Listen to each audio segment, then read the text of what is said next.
Hola muchachos, bienvenidos al curso de administración en lo que compete al capítulo número 11 que lleva por nombre Manejo de equipos, elaborado por un servidor, el ingeniero Pablo de León Cepeda. Bienvenidos y comenzamos.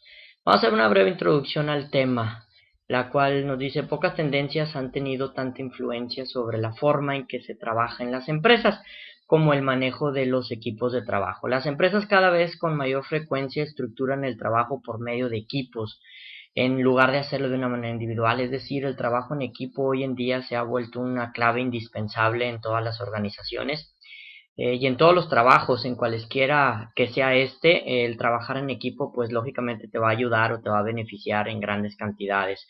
Los gerentes necesitan entender lo que influye en el desempeño y la satisfacción para lograr en los equipos, ¿no? Hay que entender nosotros como gerentes, bajo muchas situaciones, cómo funciona el equipo. Pero te hago la siguiente pregunta que realizábamos en el aula: ¿qué es un grupo?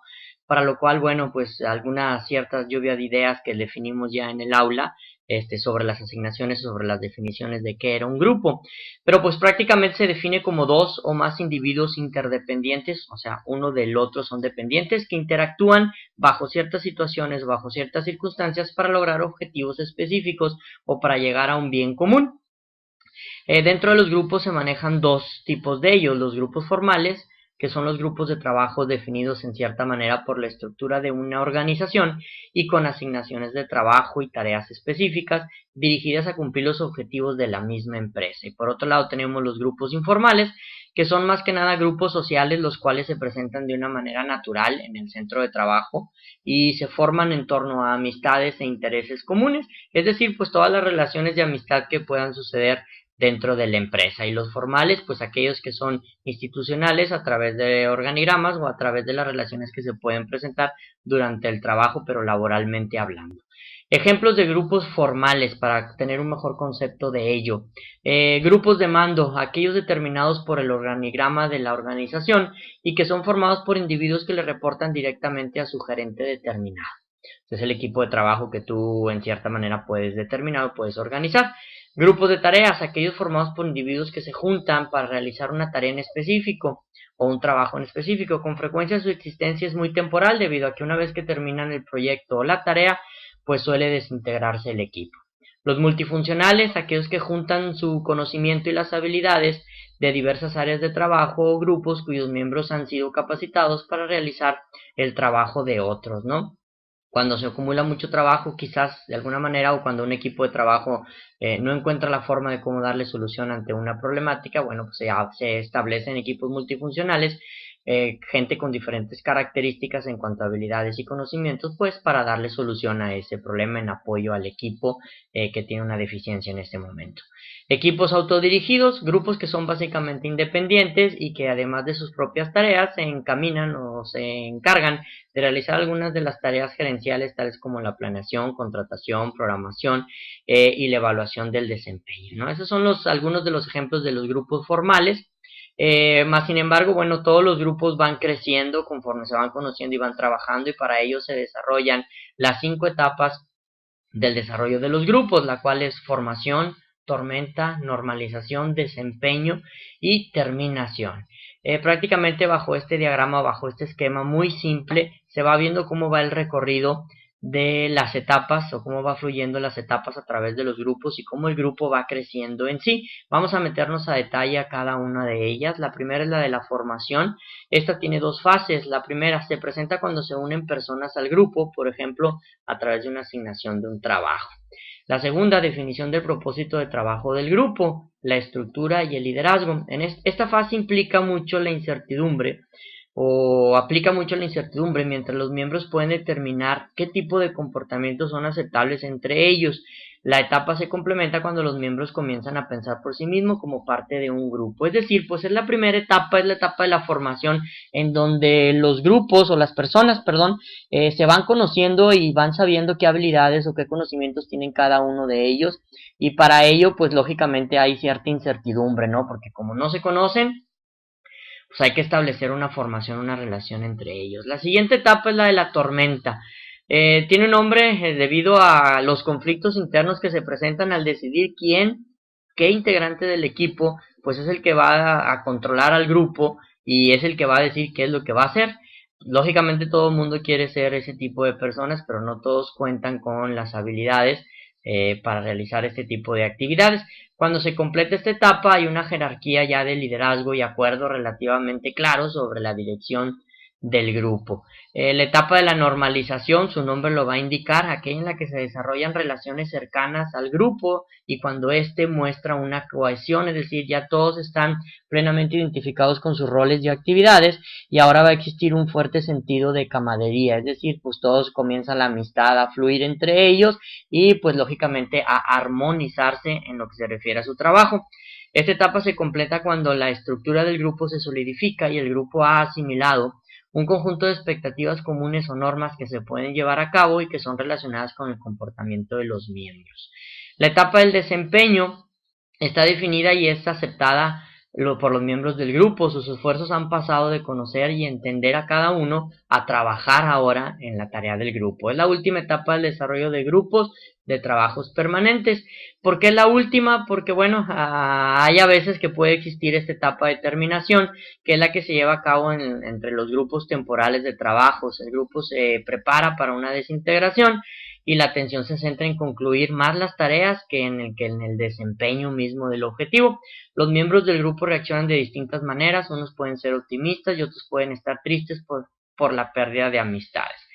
El desempeño y la satisfacción de un grupo de trabajo. Bueno, pues como lo discutimos en clase por ahí, ¿qué es lo que puede desempeñar y satisfacer a un grupo de trabajo? Prácticamente lo estábamos discutiendo en el aula.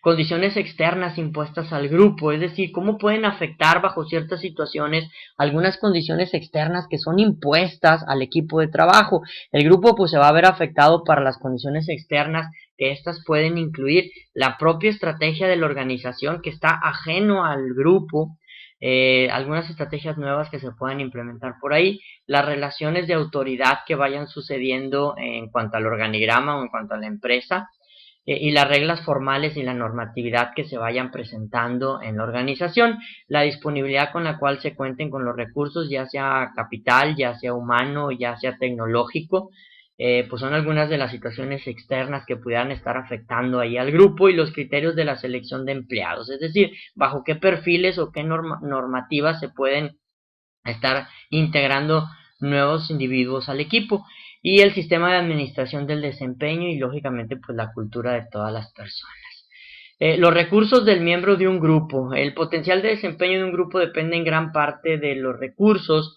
que cada individuo va aportando. Entre estos recursos sobresalen el conocimiento, las habilidades, las capacidades y los rasgos de personalidad de cada una de estas personas. Esto se determina, o lo anterior lo determina, lo que los integrantes pueden hacer y qué eficazmente pueden desempeñarse para un grupo. Vamos a adentrarnos pues en el tema de la estructura de un grupo, es decir, cómo está conformado.